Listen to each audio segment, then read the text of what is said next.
안녕하세요 여러분, 반갑습니다. 저는 뉴탐스런 생명과학 1의 박수연입니다. 자, 여러분들 오늘 55강인데요. 이제 앞으로 5강, 오늘 것까지 해서 6강 남았네요. 앞으로 남은 강의도 열심히 잘 정리를 해서 우리가 4단원을 만만하게 봤다가는 그래프 같은 해석 문제에서 조금 크게 데일 수가 있다고 선생님이 처음에 얘기를 했었으니까 그런 부분까지 꼼꼼히 짚고 한번 넘어가 보도록 할게요.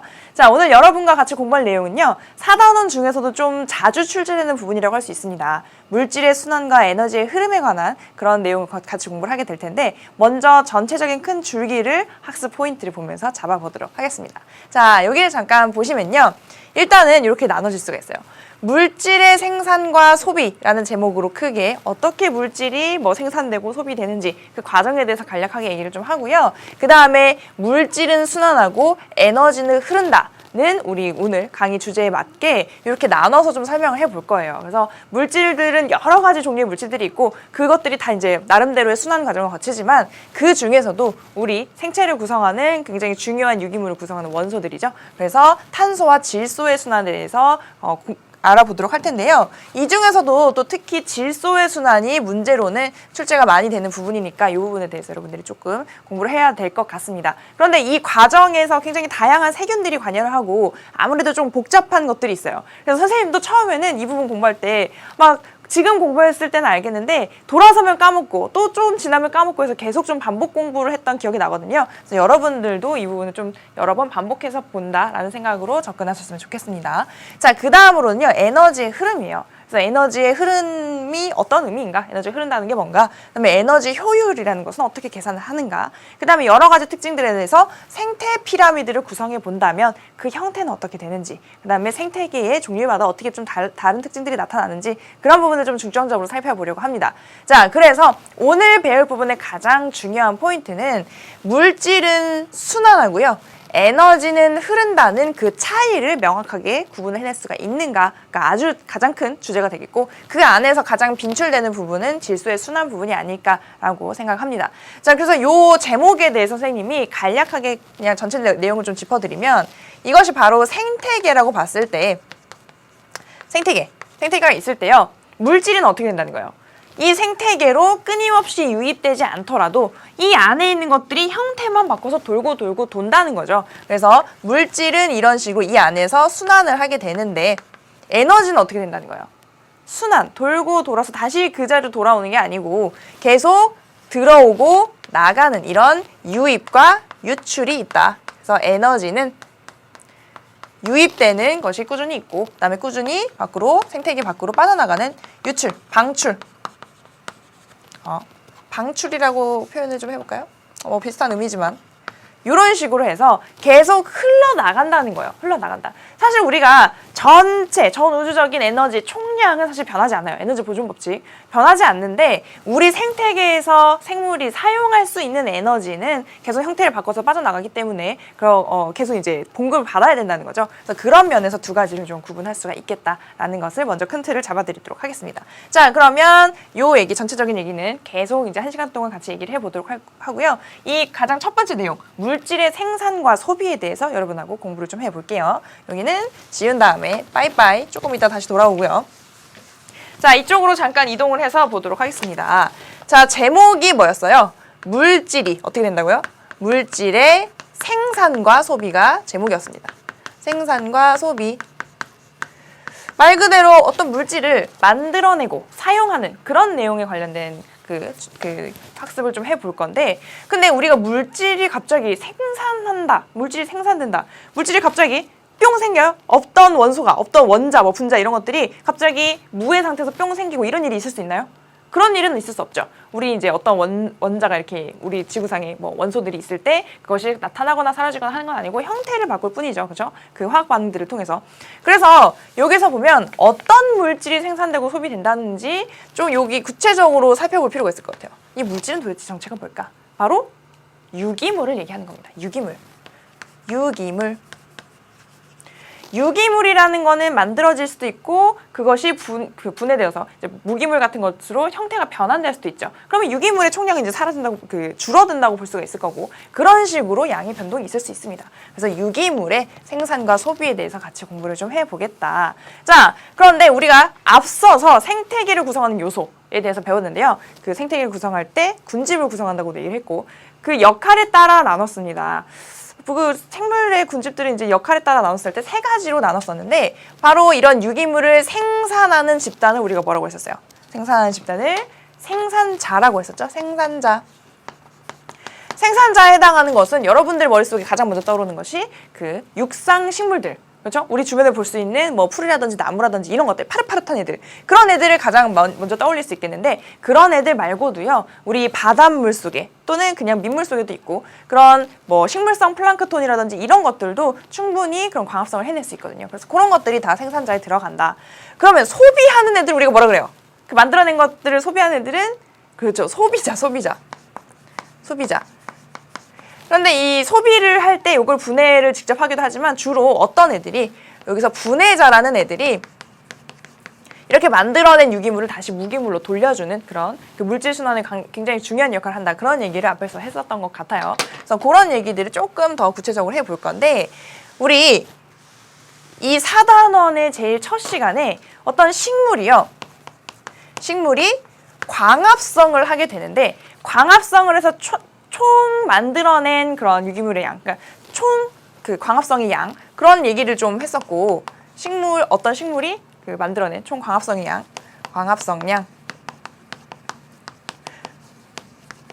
자, 이걸 식물이 만들어낸 수익이라고 본다면 이 수익을 100% 식물이 갖게 되는 건 아니라 그랬죠. 우리가 가게를 운영해서 뭔가 하루에 매상을 올렸다. 한 100만 원의 매상을 올렸다. 그래도 그게 다 내 돈이 되는 건 아니고 그중에 일부는 재료비라든지 인건비라든지 뭐 이런 쪽으로 지출이 되는 값이 있다고 했잖아요. 그런 식으로 이만큼 광합성을 했어도 그중에서 일부는 지출로 빠져나간다. 왜? 식물도 생명활동을 하는데 그 생명활동에 사용되는 에너지가 있기 때문에 그래서 그거를 나눠서 좀 생각을 해보면 정말 그 식물의 것이 되는 순광합성량과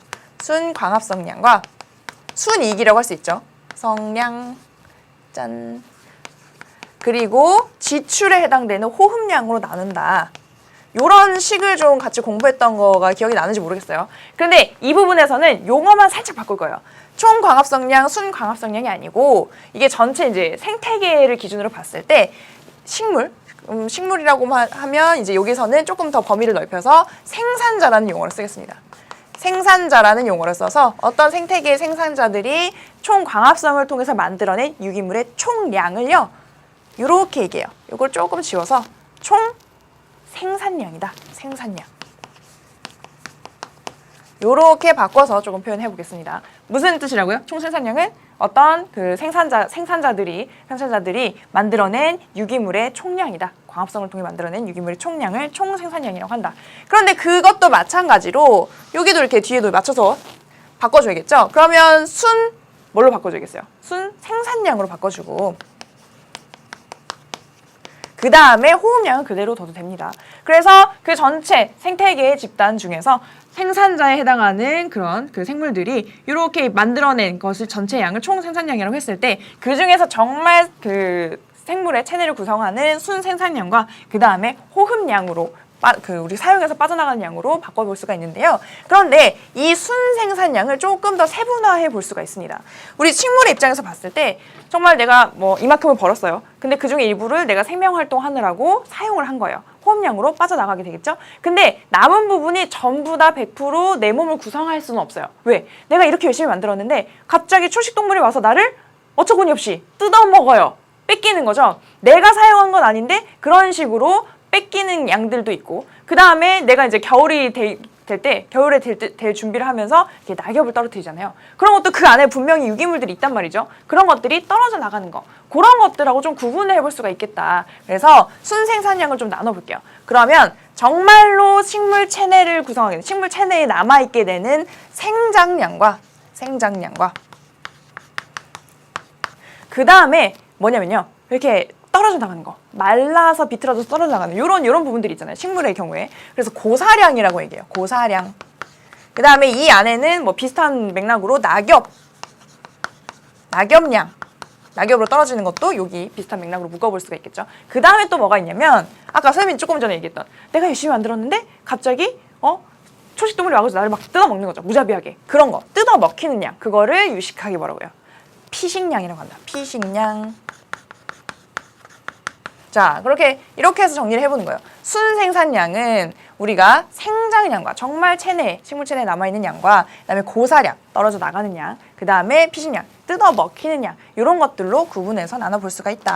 그래서 이 식을 조금 뭐 다르게 변형을 해보면요. 순생산량 기준으로 정리해볼 수도 있겠죠. 순생산량은 뭐에서 뭐를 뺀, 전체 만들어낸 총 생산량에서 호흡량을 뺀 것이고, 근데 이게 요거 세 개의 합과 같다. 이렇게 표현해 볼 수가 있겠죠. 그 다음에 우리가 이 생장량을 기준으로 식을 좀 정리해 볼 수도 있겠어요. 진짜로 이 식물 체내를 구성하는. 그래서 생장량은 순생산량에서 뭐를 빼면 이만큼 정말로 쓰고 남았는데, 순생산량 이만큼 남았는데 거기서 떨어진 거 고사량 빼고 피식량 빼고, 그렇죠? 근데 여기는 뭐 낙엽량까지 포함시켜서, 그러면 정말로 이 식물이 성장하는데, 자라는데 필요한 그런 남은 유기물의 양, 생장량이 된다. 이렇게 식 정리되어 있습니다. 우리 교재에도 다 정리가 되어 있으니까요. 한번 쭉 보시고, 그러면 이에 관련한 그 그림을 한번 볼게요. 이쪽을 넘어와서 빔 그림 한번 보도록 하겠습니다. 자, 요 그림인데요. 여러분들 책에 나와 있어요. 근데 뭔가 선이 너무 많고 복잡해 보여서 좀 해석하는데 어려움을 겪는 친구들도 있을 것 같아요. 그래서 일단은 잠깐 멈춰놓고 이게 무슨 의미일지 혼자 한번 생각해 봅시다. 우리가 처음 보는 그래프도 여러분들이 충분히 해석을 할 수가 있어야 되니까. 자, 해석해봤어요? 잠깐 멈췄다가 이제 시작했다고 선생님이 생각하고 진행을 할게요. 일단 우리가 축을 먼저 봐야 된다 그랬죠. 그래프를 해석할 때는 축이, 이쪽 축은 X축은 지금 수령이에요. 지금 숲의 수명이 진행되는, 숲이 이만큼, 숲이 이제 처음 생기는 시점, 20년 지났을 때, 40년 지났을 때, 60년 지났을 때 이런 식으로 쭉 가는 거예요. 그리고 Y축은 어때요? 생산량을 의미합니다. 그러면 일단 가장 위에 있는 요 선을 한번 볼게요. 요 선. 가장 위에 위치한 요 선. 요 선은 총 생산량을 의미해요. 근데 이 총 생산량이 숲의 수령에 따라서 좀 변화하죠. 처음에는 급격히 총 생산량이 이제 수령이 진행이 될수록 요렇게 수령이 증가할수록 요렇게 증가하는 거 보여주다가 어느 정도 40년 정도 지나면 이게 슬슬 총 생산량이 떨어지는 모습을 보여주고 있습니다. 이제 이런 경향성이 있다. 그 다음에 이 다음에 중요한 선은 요 선이라고 볼 수 있어요. 요 선. 자, 예를 들어서 한 시점을 끊어서 볼게요.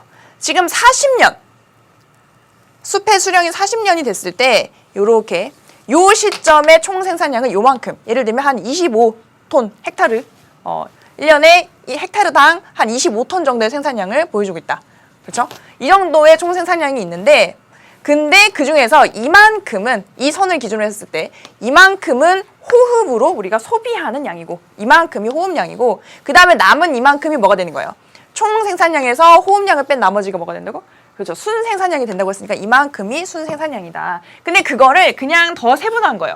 호흡량이 호흡량인데 잎이 호흡하는 양은 이만큼이고 줄기, 가지, 뿌리가 호흡하는 건 이만큼이고, 이렇게 세분화해 놨을 뿐이지 여러분들은 그냥 큰 틀에서 이만큼이 총 생산량인데 요만큼이 호흡량, 요만큼, 그걸 뺀 나머지가 순생산량이다. 이렇게 보시면 됩니다. 그런데 우리가 앞서서 식으로 정리했듯이 순생산량은 더 나눠볼 수가 있다고 그랬죠. 그래서 요만큼은 낙엽량, 그 다음에 요만큼은 고사량, 여기 낙엽량과 고사량은 그냥 나눈 거죠. 더 세분화해서. 그 다음에 요만큼은 뜯어먹히는 피식량. 그래서 정말 남은 이만큼이 뭐가 되는 거예요? 그렇죠. 생장량이 되는 거죠. 그렇죠? 순생산량에서 낙엽량 빼고 고사량 빼고 피식량 빼고 남은 정말 나머지, 이게 식물의 체내를 구성하는 생장량이 되는 거다. 그래서 생장량 그래프를 한번 일단 보자고요. 그러면 우리가 한 40년 되기 전까지는 생장량이 쭉 증가하다가 그 이후에 가면은 생장량이 점점 줄어드는 이런 그래프를 보여줍니다. 이거에 대해서 조금 이따 다시 정리를 할 텐데, 이게 이런 식으로 안정적인 그런 생태계를 이루게 되면은 이렇게 전체 총 생산량도 어느 정도 줄어들고요. 그 다음에 순생산량도 감소를 하고 더불어서 생산량도 감소하는 그런 경향을 보여주는 그런 그래프라고 보시면 됩니다. 그래서 이렇게 수령에 따라서 끊어서 호흡량과 순생산량과 생장량 이런 것들을 비교해 볼 수 있는 그런 그래프다라고 보시면 되겠고요. 자, 그 다음에 이제 그 식물의 피식량을 그걸 뜯어먹은 입장에서는 그걸 어떻게 또 나눠볼 수 있을까? 이런 거를 이렇게 막대 그래프로 한번 정리를 해볼 거예요. 일단 여기서 식물과 초식 동물에 대해서 얘기를 하고 있는데 식물을 다른 말로 우리가 뭐라고 표현할 수 있냐면 생산자라고 표현해 볼 수가 있겠죠. 생산자. 그리고 이 생산자를 직접 섭취하는 것을 우리가 1차 소비자라고 얘기를 하는데요. 1차 소비자. 자, 그러면 일단 생산자에 대해서 다시 한번 정리를 해보자고요. 우리 배운 거지만 이 전체가 식물이 만들어낸 총 생산량이라면 그 중에서 일부, 요만큼을 호흡으로 사용하게 되는 거고요. 호흡량, 요만큼을 사용한다. 그 다음에 남은 부분이 순생산량인데 그것을 뭐 피식량, 고사량, 생장량 이런 식으로 또 나눠볼 수가 있다고 그랬죠. 근데 여기서의 초점은 뭐냐면 바로 이 피식량이에요. 피식량.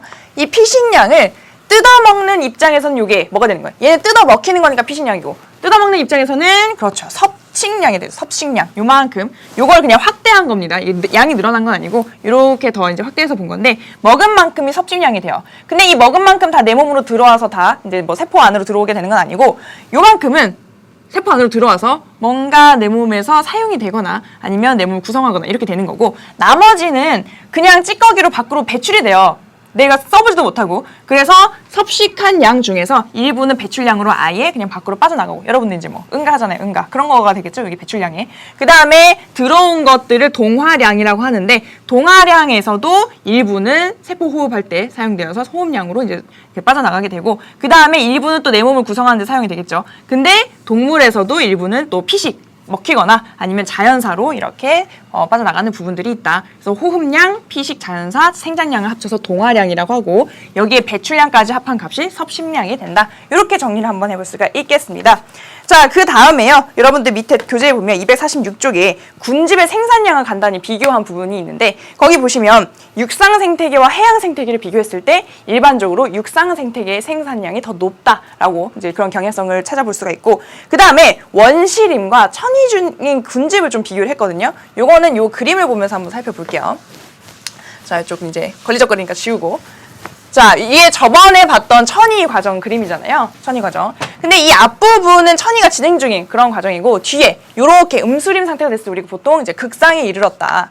극상에 도달했다. 그래서 극상의 예시로는 원시림을 여기서 얘기를 하고 있습니다. 원시림. 굉장히 오랫동안 이렇게 숲을 이룬 그런 상태.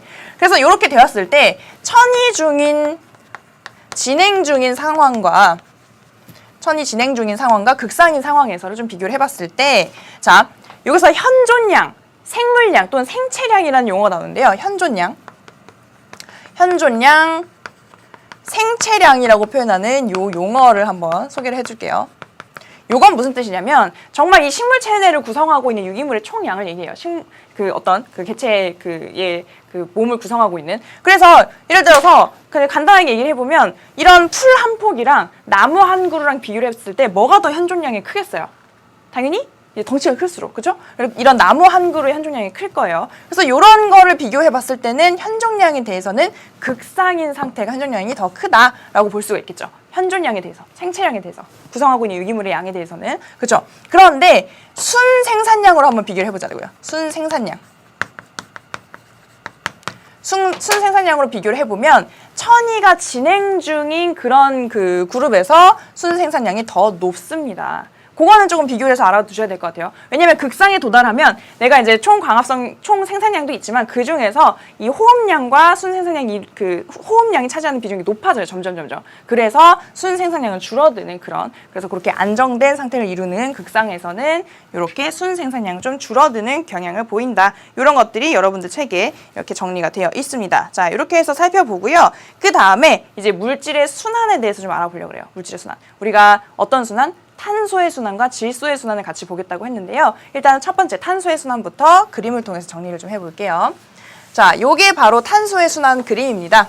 우리 교재에 있는 그림은 아니고요. 교재에 있는 그림도 굉장히 예쁘게 잘 그려져 있지만 조금 그 한눈에 보기에 요 그림이 조금 더 명확하지 않나 싶어서 요거를 가져왔어요. 자, 일단 봅시다. 탄소라는 원소에 대해서 생각해 볼까요? 도대체 얘는 왜 중요할까? 왜 우리가 탄소에 대해서 볼 수밖에 없을까? 자, 우리가 1단원에서 배웠던 생물체를 구성하는 그런 물질들 얘기를 할 때요. 탄수화물, 그다음에 단백질, 그다음에 지질, 뭐 이런 것들, 핵산에 대해서 얘기할 때 공통적으로 들어있는 그런 원소들이 있었어요. 뭐가 있었죠? 공통적으로 다 들어있는 거. C, H, O가 있었죠.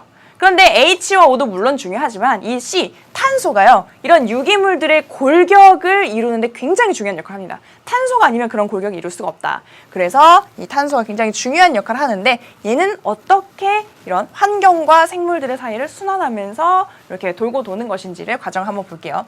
일단 우리 환경에서는 대부분은 대기 중에 이산화탄소 기체 상태로 많이 있게 되고요. 아니면 물속에 녹아서 탄산수소 이온 상태로 많이 있어요. 근데 여기서는 이제 주로 이산화탄소 기체 상태로 얘기를 먼저 해볼게요. 그럼 이렇게 환경에, 대기 중에 있던 애들이 우리 생물체 내로 들어와서 뭔가 유기물로 동화가 되어야겠죠? 그런 과정을 일컫는 용어가 뭐가 있을까요? 이런 이산화탄소를 가지고 유기물을 만드는, 동화하는 작용. 그렇죠? 빛을 가지고 한다 그래서 광합성이라고 보통 얘기를 하게 됩니다. 이렇게 탄소를 동화하는 과정. 이건 누가 할 수 있어요? 바로 이런 생산자, 식물이라든지 식물성 플랑크톤이라든지 이런 것들이 광합성을 통해서 그걸 유기물로 바꿔주는 거죠. 이 무기물을 유기물로 바꿔준다. 그래서 유기물을 생산하는 생산자가 그런 역할을 하게 되고 이것이 먹이 사슬을 통해서 유기물의 상태로 전달이 됩니다. 유기물의 상태로 1차 소비자, 그 다음에 2차 소비자, 3차 소비자 이런 상태로 이제 전달이 되고요. 그렇게 해서 그냥 체내에 유기물의 상태로 남아있게 되느냐? 그건 아니고 다시 무기물의 상태로 돌아가는 과정도 있어요. 그게 뭐예요? 바로 호흡입니다. 호흡. 물론 이 생산자도 호흡을 해요.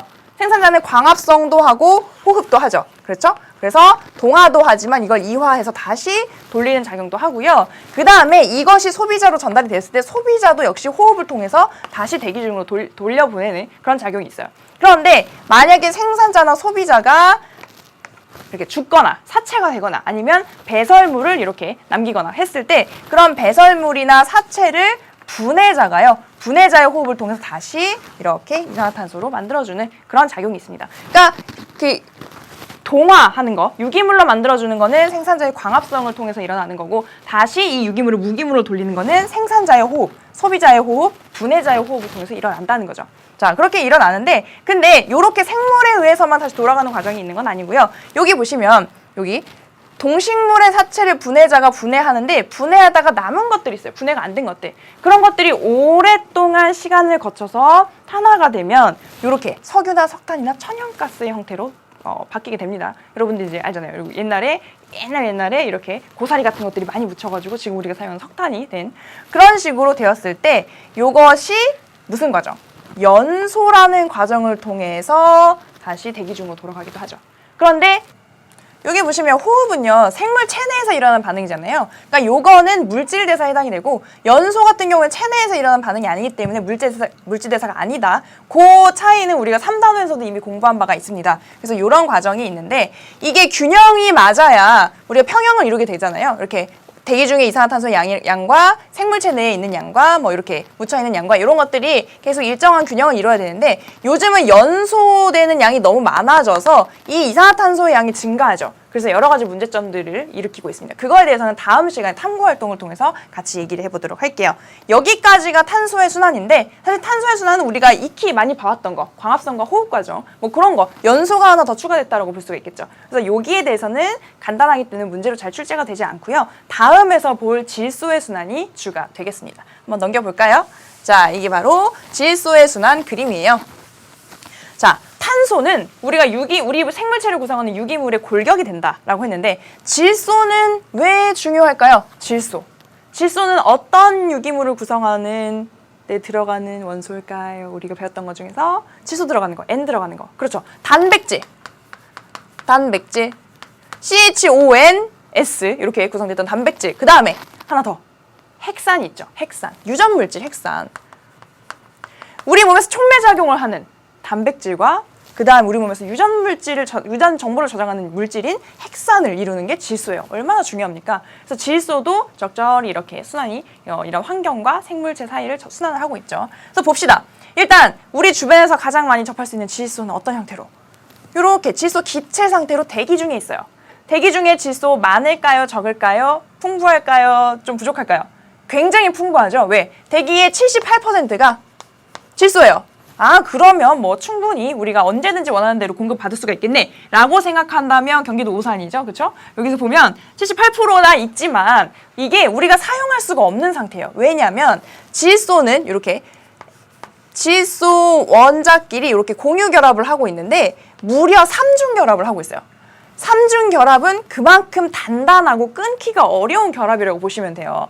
그래서 이게 화학 반응이라는 것은 얘가 원래 이렇게 결합을 하고 있는데 이 결합이 끊어지고 다른 물질들과 이렇게 결합하게 될 때 이제 화학 반응이 일어난다라고 보시면 되는데 이게 너무 둘이 애틋한 거죠. 그래서 헤어지질 않기 때문에 반응성이 너무 떨어져요. 그래서 우리가 과자 봉지에 질소 채우잖아요. 왜? 질소는 다른 것과 만나서 이렇게 반응을 잘 하지 않기 때문에 일부러 채우는 거죠. 아니면 그냥 쉽게 공기를 넣었을 텐데 일부러 질소를 채우는 이유가 거기에 있습니다. 그래서 많이 있긴 한데 그림의 떡이에요. 이거를 우리가 사용할 수 있는 형태로 바꿔줘야 돼요. 어떤 형태로 이렇게 흡수해서 사용할 수 있느냐? 바로 이런 암모늄 이온, NH4 플러스 암모늄 이온이라든지 질산 이온 형태로 바꿔줘야지만 생물의 체내로 들어와서 이게 사용이 될 수가 있습니다. 자, 그러면 이렇게 사용할 수 없는, 우리가 사용하기 어려운 형태의 질소 기체를 암모늄 이온이나 질산 이온처럼 사용할 수 있는 형태로 바꿔주는 작업, 그것을 네 글자로 뭐라고 할까요? 질소를 고정한다고요. 질소 고정.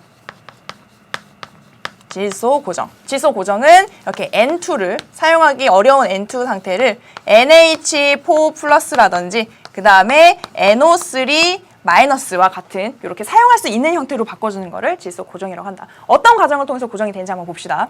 자, NO3로 바꿀 수 있는 방법은 뭐에 의한 거냐? 공중방전에 의한 거예요. 공중방전. 쫙 이렇게 여기 질소 기체가 있었는데 공중방전에 의해서 이렇게 바로 질산이온이 되는 이 과정 보여주고 있죠.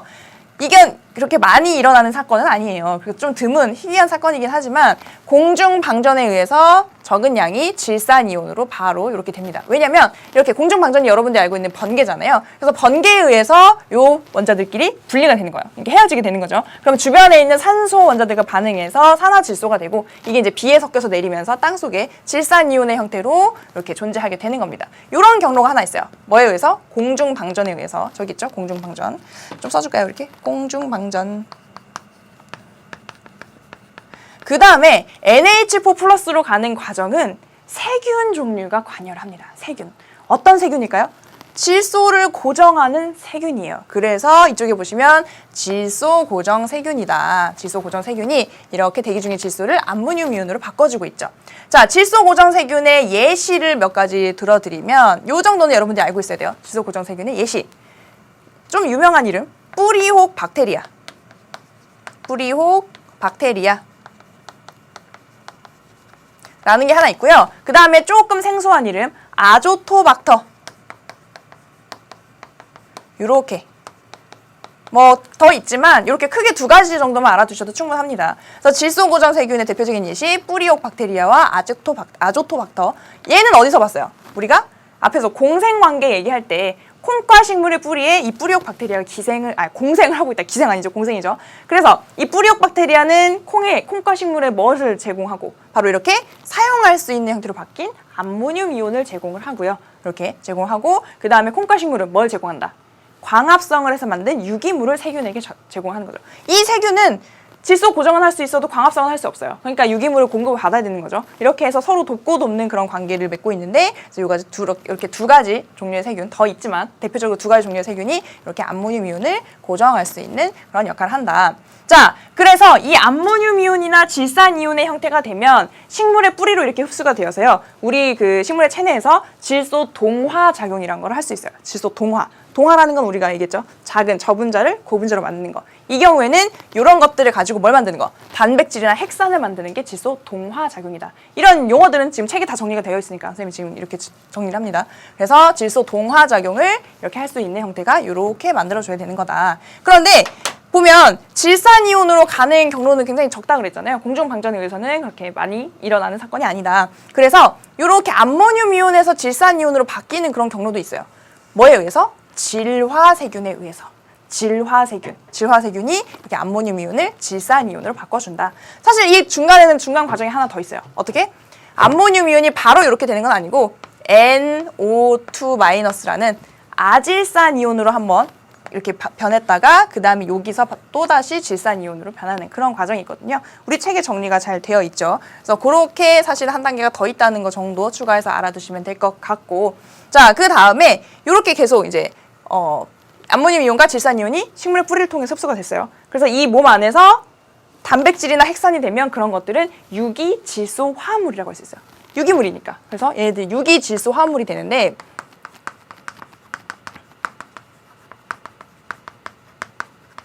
유기질소 화합물이 되었을 때 이걸 소비자가 뜯어먹게 되면 그렇게 유기물의 형태로 소비자에게 이동하는 거죠. 먹이사슬을 통해서 이렇게 유기물의 형태로 이동하게 됩니다. 근데 그런 것들이 또 계속 이런 상태에서 있는 건 아니고 사체나 배설물을 통해서 분해자가 분해를 하게 돼요. 여기 좀 지워볼까요? 이 예시를 지워보면 분해자에 의해서 분해가 일어나게 됩니다. 그러면 이 분해자는 어떤 형태로 다시 바꿔주냐면 이렇게 유기질소 화합물을 다시 이런 암모늄 이온의 상태로 바꿔줄 수가 있어요. 이런 식으로 돌고 돌게 되는 거죠. 근데 그러면 잘 보세요. 질소는 계속 이렇게 고정이 계속 된다면 이 공기 중에 질소 기체는 계속 줄어들기만 하겠네요. 그렇죠? 균형이 깨지겠죠. 평행이 깨질 수가 있죠. 그렇기 때문에 다시 일로 돌려주는 과정이 또 필요한 겁니다. 어떻게? 질산 이온을 다시 질소 기체로 바꿔주는 과정이 있어요. 무슨 과정? 탈질소 세균에 의한 탈질소 작용. 탈질소 작용이다. 이렇게. 그래서 탈질소 작용을 거치고 나면 다시 이렇게 질소로 돌아가게 되는 과정입니다. 그래서 여기서 크게 세 가지 종류의 세균. 질소 고정 세균과 질화 세균과 탈질소 세균이 굉장히 중요한 역할을 하고 이 셋의 역할이 어떻게 다른지를 여러분들이 정리를 하는 게 굉장히 중요하겠죠. 그래서 책에 우리 248페이지에 질소 고정, 질화 작용, 질소 동화 작용에 대해서 굉장히 정리가 잘 되어 있으니까 그걸 보고 완벽하게 학습을 할 수 있도록 합시다. 중간중간 빠지는 과정 없이 완벽하게 학습하세요. 자, 그 다음에 우리가 같이 공부해야 될 내용은 에너지의 흐름입니다. 에너지의 흐름에 대해서는요, 그림을 보면서 같이 도입을 좀 해볼게요. 짠! 요게 바로 에너지의 흐름을 단적으로 우리가 좀 볼 수 있는 그런 그림이라고 할 수가 있는데 사실 이 그림에는 에너지의 흐름뿐만 아니라요. 물질의 순환도 같이 표현이 되어 있습니다. 한번 볼까요? 여기 보시면 실선으로 표현된 거는 물질의 순환을 의미하는 거고요. 점선으로 표현된 거는 에너지의 흐름을 표현하고 있어요. 물질의 순환을 먼저 볼게요. 대기 중에 있던 무기물의 형태로 주로 있게 되는 이런 물질이 생산자에 의해서 동화되어서 유기물로 전환이 됩니다. 그러면 이 유기물은 1차 소비자, 2차 소비자에게 먹이사슬을 통해서 유기물의 형태로 전달이 되고요. 이런 것들이 사체나 배설물의 형태로 분해자에게 전달이 되면 이 분해자가 다시 이런 무기물의 상태로 돌려주는. 그래서 이렇게 그 안에서 이게 이제 테두리가 생태계인데 생태계 안에서 계속 돌고 계속 그런 형태만 바꾸는 그런 그 과정을 보여주고 있어요. 그런데 에너지는 약간 다르죠. 에너지 잘 보세요. 이 생태계의 테두리가 이렇게 있는데 외부에서 계속 공급이 됩니다. 그죠? 빛 에너지라는 형태로 외부에서 공급이 되고요. 이것이 생산자에게 전달이 돼요. 근데 이 생산자가 이걸 바탕으로 그런 유기물의 화학 에너지 상태로 저장을 했을 때 그 일부는 호흡을 통해서 열로 빠져나갑니다. 호흡을 하게 되면 열 에너지 형태로 전환이 되어서 이 생태계 밖으로 빠져나가는 그림 볼 수가 있겠죠. 그렇죠? 이 전체의 에너지, 전 우주적인 에너지 양이 변하지 않지만 이 생태계에서 사용할 수 있는 에너지는 점점 줄어든다 하는 거 여러분들 보시면 됩니다. 이만큼 빠져나가고 나머지가 1차 소비자에게 전달이 돼요. 그럼 요거보다는 적은 양이 전달이 되겠죠. 근데 1차 소비자도 호흡을 하게 되면 열 에너지 형태로 빠져나가게 되고 또 요거보다는 적은 양이 2차 소비자에게 전달이 될 거예요. 그럼 여기서 또 호흡을 하게 되고 그 다음에 이 각각이 사체나 유기물의 형태로 이게 분해자에게 전달이 되면 이 분해자도 역시 호흡을 하기 때문에 그게 또 열로 빠져나가게 된다. 그래서 이 에너지 흐름의 전체 과정을 간단히 정리를 하면요. 빛 에너지의 형태로 생태계에 들어왔는데 이것이 어떻게 이렇게 유기물의 어떤 에너지 형태로? 화학 에너지의 형태로 저장이 되고요. 이게 먹이사슬을 통해서 움직이다가 결국에는 어떤 형태로? 마지막 최종적으로는 열 에너지의 형태로 전환이 되어서 생태계 밖으로 빠져나간다. 계속 빠져나가기 때문에 계속 유입이 되어야 한다. 그런 얘기를 여기서 해주고 있는 거죠. 그래서 에너지의 흐름이라고 얘기를 하게 됩니다. 자, 그래서 여러분들 꼭 아셔야 될 것은 상위 영양 단계로 갈수록 먹이사슬을 따라서 점점 갖고 있는 에너지 양은 줄어들 수밖에 없어요. 왜? 각 단계에서 이렇게 열 에너지로 변환돼서 빠져나가는 부분이 있기 때문에 그렇게 우리 입장에서 손실된다고 볼 수 있는 거죠. 생태계 입장에서는 그렇게 해서 빠져나가는 양이 있기 때문에 점차 상위 단계로 갈수록 갖고 있는 에너지 양은 줄어들 수밖에 없다. 그렇게 한번 정리를 해볼게요. 자, 그 다음에 여러분들이 주의해서 살펴봐야 될 내용은 에너지 효율에 관련된 내용인데요. 우리가 오늘 배우는 내용 중에서 그나마 문제로 출제될 수 있는 부분은 질소의 순환과 이 에너지 효율을 계산하는 문제입니다. 근데 좀 요즘 에너지 효율 계산하는 문제가 슬금슬금 조금 나오고 있으니까 한번 같이 보도록 할게요. 자, 일단 우리 교재에 있는 그림인데 이 그림이 좀 복잡해 보일지라도 의미를 먼저 파악을 한 다음에 에너지 효율 계산하는 걸로 넘어가 보도록 합시다. 자, 여기 보세요. 이게 우리의 생태계라고 볼 수가 있어요. 생태계 이렇게 생태계가 있는데 이 생태계로 태양 에너지가 공급이 되죠. 여기서는 굉장히 많아요. 20, 100, 1000만, 10만, 100만, 70만의 에너지가 이렇게 들어오게 됩니다. 170만이라는 에너지가 들어오는데 이게 어마어마한 양이 들어오지만 대부분은 반사돼요. 아예 사용되지 않는다는 거죠. 그래서 일부, 아주 일부, 2만 정도 되는 양이 생산자에 의해서 이제 그 화학에너지 상태로 저장이 되게 됩니다. 화학에너지 상태로 변환이 되어서 생산자가 갖고 있게 되는 거죠. 그런데 이 생산자가 가진 에너지는 일부는 호흡을 통해서 열 에너지 형태로 빠져나가고요. 그 다음에 어느 정도 양은 먹혀서, 그죠? 먹이사슬을 통해서 1차 소비자에게 전달이 되겠죠. 그 다음에 일부는 또 고사되거나 해서 또 이렇게 분해자에게 전달되는 양이 있습니다. 그러니까 아예 직접적으로 잡아먹히는 거, 그 다음에 뭐 말라 죽거나 해서 분해자에 의해서 분해되는 그런 양, 그 다음에 이 생산자가 살아있을 때 직접 호흡을 통해서 소비한 양, 이런 식으로 나눠질 수가 있어요. 그래서 요 각각의 양을 다 더하면 요 양이 되도록 이렇게 구성이 되어 있습니다. 그래서 이렇게 이 셋을 더했을 때 요 양이 된다. 이렇게 알아두시면 되겠고요.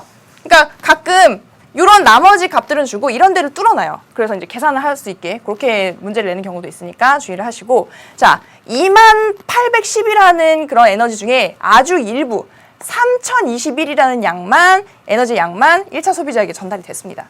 그러면 역시 이 1차 소비자도 호흡을 통해서 이렇게 사용하는 열 에너지로 전환이 되어서 빠져나가는 양이 이 정도 있게 되고요. 그 다음에 1차 소비자도 2차 소비자에 먹히게 되겠죠. 그래서 이렇게 전달되는 양이 있고, 그 다음에 사체나 배설물을 통해서 분해자에게 전달되는 양이 또 이만큼 있는 거예요. 그래서 이거를 또 다 더하면 요 값이 되는 그런 상황이라고 볼 수 있겠습니다. 2차 소비자도 마찬가지. 이렇게 다 더하면 요 값이 되는, 그렇게 해서 이제 다 되는 건데, 3차 소비자 같은 경우는 이제 더 먹히는 일이 없잖아요. 만약에 이제 최종 단계다. 그러면 호흡을 통해서 빠져나가고 나머지는 그냥 사체나 배설물, 그냥 죽으면 이제 끝나는 거죠.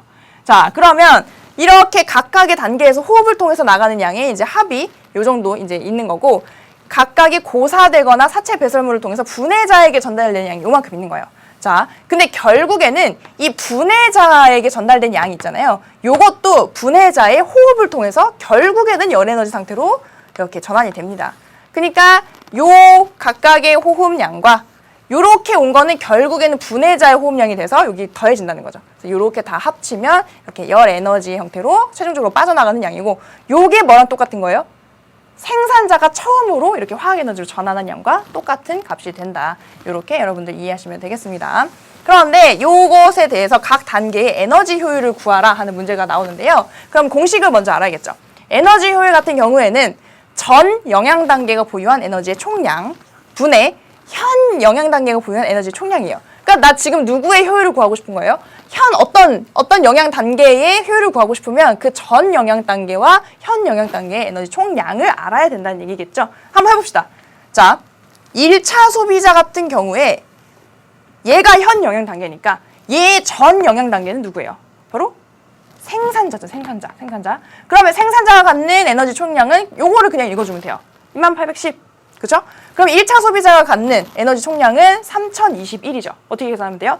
요거 분의 요거 해서 곱하기 100 해주면 돼요. 곱하기 100. 그러면 그 결과가 우리 책에 계산이 되어 있죠. 1차 소비자 에너지 효율은 그래서 한 14.5% 정도가 나옵니다. 그럼 2차 소비자는 어떻게 계산해요? 3021분의 505 곱하기 100 해주면 되고, 3차 소비자는 505분의 128 곱하기 100 이렇게 해주면 돼요. 근데 생산자는 그 전 영양 단계가 있어요. 얘는 어떻게 계산하면 좋을까? 이거는 그렇죠. 이 태양 에너지를 이렇게 여기다가 대입해 주면 됩니다. 전 영양 단계라고 할 수는 없지만 그 전 단계의 에너지 이제 태양 에너지로 해서 계산을 해주면 되겠죠. 어마어마하게 작은 값이 나오겠죠. 그러면 자, 그래서 계산을 해보면요, 값이 생산자의 효율은 1.2% 정도라고 책에 써 있고, 그 다음에 1차 소비자는 14.5%, 그 다음에 2차 소비자의 에너지 효율은 16.7%, 그 다음에 3차 소비자 에너지 효율은 25.3%가 나와요.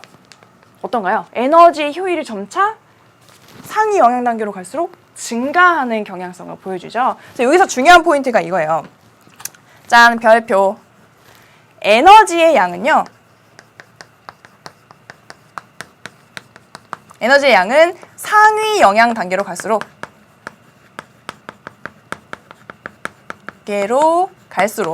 어떻게 돼요? 감소해요. 왜?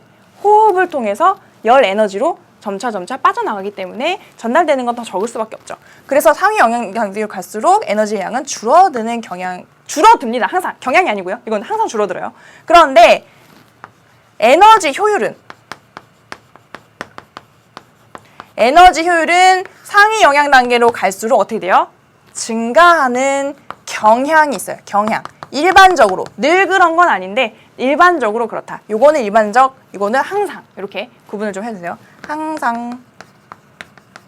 요렇게. 그래서 증가하는 경향이 있다. 왜 그럴까요? 왜 상위 영양 단계로 갈수록 에너지 효율이 증가할까? 왜냐면 요렇게 3차 소비자 같은 경우에는 주로 고기를 섭취를 하게 되잖아요. 그러면 같은 부피 안에 더 훨씬 열량이 높은 그런 먹이를 섭취하게 되기 때문에 영양가가 풍부한 먹이를 주로 섭취하게 되기 때문에 상위로 갈수록 에너지 효율은 높아진다. 우리 1차 소비자, 소 한번 생각해 봅시다. 하루 종일 뜯어먹어요. 생산자를. 종일 뜯어먹지만 거기서 건질 수 있는 그런 에너지 양은 많지 않다는 거죠.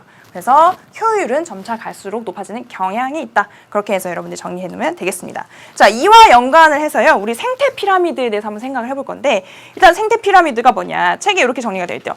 먹이사슬 있을 때 각 단계에 속하는 생물의 개체수나 생체량이나 에너지 양을 쌓아 올려서 표현한 게 바로 생태 피라미드라고 한다. 그럼 어떻게 생겼는지 형태를 한번 확인을 해 보겠습니다. 짠, 요렇게 생긴 것이 바로 생태 피라미드다.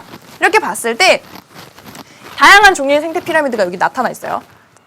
첫 번째로 개체수 피라미드가 여기 나타나 있는데요. 여기 보시면 하위 생산자부터 시작해서 1차 소비자, 2차 소비자, 3차 소비자까지 이렇게 하위에서 상위로 쌓아 올려진 그림을 볼 수가 있겠습니다. 근데 개체수를 일반적으로 봤을 때 밑에 애들이 더 수가 적죠, 일반적으로. 위에 잡아먹는 애들 수가 많다고 하면 얘가 금세 없어질 거 아니에요. 그래서 보통은 이런 양상의 그래프를 볼 수가 있습니다. 피라미드를 볼 수가 있는 거죠. 근데 항상 그런 건 아니고요. 일반적으로는 이런 식의 모양을 보여준다. 자, 그 다음에 생물량인데요. 우리가 생물량, 생체량, 현존량 뭐 이렇게 생각하면 돼요. 그래서 그 단계의 그 개체들이 갖는 전체의 그런 유기물의 총량을 얘기를 하는데 아무래도 개체수가 많으면 이제 요렇게 되는 그림을 볼 수가 있겠다. 또 상위로 갈수록 이제 줄어드는 그래프죠. 또 이것도 마찬가지로 항상 이런 거는 아니에요. 왜냐면 그 개체수가 많더라도 뭐 너무 그 양이 적거나, 그죠? 크기가 작거나 이런 경우에는 또 현존량, 생물량이 또 달라질 수가 있거든요. 하지만 일반적으로는 하위 영양 단계일수록 이렇게 더 많고 상위로 갈수록 줄어든다. 이렇게 볼 수 있겠고, 여기 보시면 에너지 피라미드예요. 각 단계에서 갖고 있는 에너지의 양을 나타낸 건데 요거는 밑에가 제일 많고 요것도 역시 마찬가지로 위로 갈수록 줄어들잖아요. 근데 요거는 유일하게 항상 그렇습니다. 항상. 나머지는 일반적으로 이런 모양이고 아닐 때도 있는데요. 에너지 피라미드 같은 경우는 항상 이런 형태를 나타낸다고 얘기를 했었죠. 그래서 이렇게 대부분은 이런 피라미드 형태를 이루어서 생태 피라미드가 그려진다 하는 거 볼 수가 있고요. 그런데 언제나 이런 모양만 있는 건 아니고 역피라미드 모양으로 나타나는 것도 있어요. 역피라미드. 역피라미드가 무슨 모양이에요? 이게 피라미드니까 반대 모양이라는 얘기죠. 하위 영양 단계가 더 적고 상위 영양 단계로 갈수록 더 많아지는 이런 그림을 보여주는 거 뭐가 있을까요? 예를 들면 개체의 크기 같은 거. 개체의 크기. 보시면 우리가 이렇게 뭐 풀, 그 다음에 뭐 벌레, 뭐 초식동물, 그 다음에 그 위에 육식동물 뭐 이런 식으로 갈수록 위에 육식동물이 점점 이제 크기가 커지잖아요. 그래서 일반적으로는 개체 크기는 이렇게 역피라미드 형태를 보여줍니다. 그 다음에 또 이런 걸로 어떤 게 있냐면 그 우리 앞에서 얘기했던 에너지 효율. 에너지 효율도 역시 상위 영양 단계로 갈수록 좀 증가하는 경향이 있다고 했잖아요. 그래서 이런 것도 이런 경향을 보여준다. 그 다음에 또 한 가지로는 생물 농축 정도. 상위 영양 단계로 갈수록 이게 생물 농축이 심해지잖아요. 중금속이라든지 이런 거. 그래서 그런 것들은 이런 역피라미드의 그래프를 그릴 수 있다는 거 알아두시면 되겠습니다. 자, 이제 마지막으로 뭐를 살펴볼 거냐면요. 이게 일반적으로는 이런 모양을 보여준다고 했는데 생태계의 종류에 따라서 좀 달라질 수 있다고 얘기를 했어요. 그래서 그거의 예시를 한번 구체적으로 보도록 하겠습니다. 우리 책에 나와 있는 요 표가 되겠죠. 요걸 통해서 같이 점검 한번 해볼게요. 일단 세 가지, 요렇게 초원, 산림, 해양이라는 세 가지 생태계를 제시를 했고요. 그 다음에 각각의 생태계에 대해서 에너지양 피라미드, 생체량 피라미드, 그 다음에 특징에 대해서 피라미드는 두 종류고 그 다음에 특징이 밑에 정리가 되어 있습니다. 자, 그럼 피라미드의 모양 한번 볼게요. 초원 같은 경우에는 에너지양과 생체량이 굉장히 우리가 익히 봐왔던 그런 안정적인 피라미드 형태를 보여주고 있어요. 그래서 가장 안정적인 모양을 보여주고 있는 게 이런 초원의 생태 피라미드 형태가 되겠다 하는 게 하나의 특징이고요. 산림을 보시면요. 사실 형태는 비슷하죠. 밑에가 많고 위에가 적고 이런 건 비슷한데 극단적으로 이 생산자의 비율이 너무너무 높아요. 그래서 그런 점에서는 조금 차이가 납니다. 하지만 뭐 이렇게 단계가 뒤집힌다거나 그런 건 없죠. 그래서 산림이라는 특징이 있기 때문에 이런 식으로 나타난다. 그래서 이런 설명을 좀 읽어보시면 되겠고 마지막으로 뭐가 있냐면 이 해양을 한번 보시죠. 해양. 여기 보시면요. 자, 생산자, 1차 소비자, 2차 소비자. 에너지양은 어떻다고요? 항상 이 그래프를 그린다. 이런 식으로 위로 갈수록 그렇게 줄어드는 그런 모양의 피라미드를 이룰 수밖에 없다. 그 비율은 조금 달라질 수도 있지만 이 형태는 달라지지 않는다. 이런 얘기를 강조해서 했습니다. 그런데 뭐가 바뀌었어요? 이 생체량 같은 경우에 갑자기 1차 소비자의 생체량은 뭐라고요? 그 집단을 이루고 있는 그 군집의 그 1차 소비자에 해당되는 개체들의, 그렇죠? 용어 정리할게요. 1차 소비자에 해당되는 개체들의 그 몸에 존재하는 유기물의 총량을 얘기를 하는데 1차 소비자를 이루는 그런 유기물의 양이 더 많은 거예요. 생산자보다. 그럼 이런 경우에는 금방 이 생태계는 파괴가 되겠네요. 어떻게 균형을 깨지겠네요. 왜냐하면 1차 소비자가 생산자보다 더 많잖아요. 이렇게 의문을 가질 수도 있는데 지금 이 상태는 안정된 생태계 상태예요. 그럼 어떻게 하면 이런 경우가 가능할까? 자, 해양이라는 얘기는 생산자가 어떤 종류가 주로 있다는 얘기예요. 해양의 생산자는? 그렇죠. 식물성 플랑크톤. 플랑크톤이 주를 이룹니다. 생산자로. 이 식물성 플랑크톤, 여러분들 생각해봐요. 크기가 어떤가요? 물을 떴을 때 육안으로 확인하기 힘든 정도의 굉장히 작은 사이즈잖아요. 그래서 이 식물성 플랑크톤이 이만큼 있어요. 이만큼 있는데 1차 소비자가 이만큼 앙 해서 먹어요. 그럼 남은 게 이만큼밖에 없어요. 그렇지만 워낙 빨리 증식하기 때문에 다시 이만큼을 회복하는 거예요. 그래서 생체량이 적지만 증식 속도로 이걸 충분히 커버할 수가 있는 그런 상황이다. 그래서 굉장히 특이한 케이스라고 볼 수가 있겠습니다. 그래서 이런 경우도 왕왕 있기 때문에 우리가 항상 생체량이라든지 다른 특징들은 항상 이런 형태라고는 장담할 수 없다. 이런 특이한 케이스들이 있다 하는 거를 정리를 해볼 수가 있겠네요. 그래서 이렇게 해서 오늘 여러분들과 같이 공부할 내용은 모두 마무리를 해봤고요. 오늘 배운 내용들 중에서 딱 두 가지만 중요한 거 뽑아보자면 어떤 거? 그렇죠. 질소 순환 과정, 그다음에 그런 과정 각각에서 뭐 어떤 세균들이 관여를 하는지, 어떤 역할을 하는지 그런 거 정리를 해야 되고 그 다음에 또 한 가지 에너지 효율을 계산하는 것, 그렇죠? 각 단계의 에너지 효율. 식이 어떻게 됐어요? 전 영양 단계가 가진 에너지 총량 분의 현 영양 단계. 내가 궁금한 그 영양 단계의 에너지 총량 곱하기 100을 해주면 전체 우리가 계산하고자 하는 그런 에너지 효율이 나온다. 그런데 이 에너지 효율은 상위 영양 단계로 갈수록 점점 증가하는 경향을 보여준다. 항상 그런 건 아니고. 그래서 이런 것들을 중요하게 포인트로 잡아서 여러분들이 이해하시면 되겠습니다. 자, 그러면 오늘 고생 많이 하셨고요. 자, 오늘 공부한 내용 다 이렇게 학습이 다 됐는지, 100% 이해가 됐는지 이렇게 수강 후기 남겨주시고 다음 시간 문제풀이 시간이죠. 그러니까 문제풀이 먼저 꼭 해보시고 강의로 들어오시면 되겠습니다. 그러면 다음 시간에 만날게요.